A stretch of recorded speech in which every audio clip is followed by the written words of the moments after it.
Hello everybody, I'm Olivia Anderson and this is Isabella Stratton, and today we are going to be talking about one of the most integral parts of Elizabethan life, and that is religion. We'll talk about the different types of religion and pertaining to Christianity in England, the history of religion in England, and how it affects Shakespeare and his works. So first, before we talk about Elizabeth's England, we have to talk about her family. Starting with her father, King Henry VIII. Now, King Henry VIII was a staunch Catholic at the beginning of his life. He was deemed the defender of the faith by the Pope when he argued against Martin Luther's criticisms of the Catholic Church. Now, this all ended when the Pope would not allow him to divorce Catherine of Aragon, his first wife. He wanted to marry Anne Boleyn because she was pretty, young, smart, but more importantly, she had the ability to give him a son. He needed a male heir, and his only surviving child was Mary Tudor, and she is obviously a girl. So he created the Church of England, split with Catherine of Aragon, and married Anne Boleyn. So let's fast forward years later to when his son Edward VI took the throne. Now he was only 9, and because of his age, he worked with his advisors to further the Protestant spread in England. This is called the Edwardian Reformation. He created prayer books, removed Catholic property, and redesigned church services to stray even further away from Catholic tradition. Now Mary Tudor comes in and shakes things up. She ruled for 5 years after Edward's death, and she was extremely Catholic. She wanted to make England Catholic again and eradicate any forms of Protestantism. Now, many people were forcibly converted. We hear horror stories about how people were burnt at the stake or tortured for just being Protestant. But several people went willingly as well, especially near Scotland, because they are very, very Catholic around that area. So now we have reached Queen Elizabeth. Now this is Shakespeare's time. Now we can see her personal religion is debated. She was raised Protestant. She's the daughter of Anne Boleyn, but we can also see that she may have had some Catholic practices later in life. But that doesn't necessarily matter. What matters is that she understood that the only way to hold on to power is to be Protestant, especially as a woman, because she needed the power of the wealthy landowners, and they were also Protestant. And with any religious turmoil in any nation, there's bound to be some dissent, and that dissent can later lead to rebellions. One such rebellion in England was Mary, Queen of Scots' coup, attempted coup. Now, Scotland wanted a Catholic queen on the English throne. Mary was perfect for the job, because not only was she Catholic, she was Elizabeth's cousin, so she had a legitimate claim to the English throne. Unfortunately for her and her co-conspirators, she was discovered and they were all executed. Now this led to Elizabeth's excommunication from the Catholic Church and Elizabeth's outlawing of Catholicism. So we've gotten through the history of Protestantism in England. So now let's talk about the different types of Protestants. First, let's talk about the Anglicans. Anglicans are followers of the Church of England. Like I said earlier, it was created to allow Henry VIII to marry Anne Boleyn. It's more text-based than Catholicism. The Bibles were in the vernacular language, in this case, English. And this allowed for the common person to read the Bible. They didn't need a pope they didn't need a priest to translate it or to teach them Latin themselves. The 7 sacraments were cut down to 2, just baptism and Eucharist.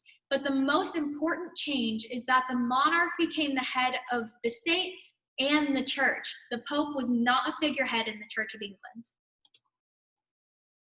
Now, the more radical Protestants were Puritans. Now, we know Puritans from their landing on Plymouth Rock, but it started in Europe in Calvinism, but then they split and formed the Calvinists and the Puritans. Now, many Puritans in Elizabethan England were under suspicion for revolt because they had dissenting opinions from the Queen. They dubbed the Queen as too moderate, and they wanted to break even further with the Catholic Church. This argument was seen as borderline treasonous. Okay, so while England was traditionally Roman Catholic during Mary I's reign, Queen Elizabeth swung the pendulum back to Protestantism after Mary I's Catholic reign. So Protestants believed that sins could only be forgiven by God, focused on sermons rather than figureheads. Religion should be accessible to the general public, i.e., religious texts should be written in their vernacular languages. And the reigning monarchs after the Reformation chose the favored religion and became the figureheads of the church. So Queen Elizabeth became the figurehead of the church, and she chose Protestantism as the favored religion. So when we talk about the church and state, we have to realize that they're inherently connected. So for the first time after the Reformation, the monarch was the religious figurehead, and Shakespeare saw that happen. So as we look today, Queen Elizabeth II is the religious figurehead, and instead of favoring just one religion, as the times have gotten a lot more accepting, today's religious sect is more inclusive in England. So Catholics were traditionally loyal to the Pope and believed that sermons should be in Latin, and they were a lot more traditionalist. So Elizabeth, at the beginning of her reign, was very lenient towards Catholics, but passed laws that, in practice, said otherwise. So she fined those who did not attend church and imposed penal laws on Catholics that upheld the establishment of the Church of England against Protestant nonconformists and Catholics. However, after Mary Tudor's coup, Catholicism was banned entirely. And even when Catholicism was not banned, they were still strongly discriminated against, being burned, executed, tortured, all that. So before, Catholicism was banned, the Elizabethan settlement was passed. So basically that just said Catholics were able to practice, but they had to swear allegiance to Elizabeth and the Church of England. And this is significant because Shakespeare had family somewhat open in their Catholicism. So he got to witness them being discriminated against, being, harassed for their religious beliefs. And he himself was believed to be somewhat Catholic because he had Catholic practices and his children were baptized in Catholic churches. So let's look at how all this ties into Shakespeare's works. So one play that we could look at is Romeo and Juliet, and this has very few direct ties to Christianity or religion at the time, and that is basically the inclusion of two mortal sins, suicide and bigamy, which are throughout the play, very prevalent throughout the play. And as this was set in the Reformation, we can look at this and see the underlying political and religious themes. So as the Protestant and Catholics were fighting in England at the time, the two families, the Montagues and the Capulets, could represent that struggle. So in his other plays, such as King John Richard II and Henry IV, we see the more historical side rather than tragedy. So these plays included issues such as the religious and political turmoil before the Reformation. So we're talking about Catholic England here. Early modern English playwrights were mainly secular in their work, didn't really talk about religion, didn't really talk about politics, because both of those things were touchy subjects around the 1590s because of the censorship by the Church of England. And even in 1599, plays surrounding those topics were banned. Plays talking about English history were banned in 1599.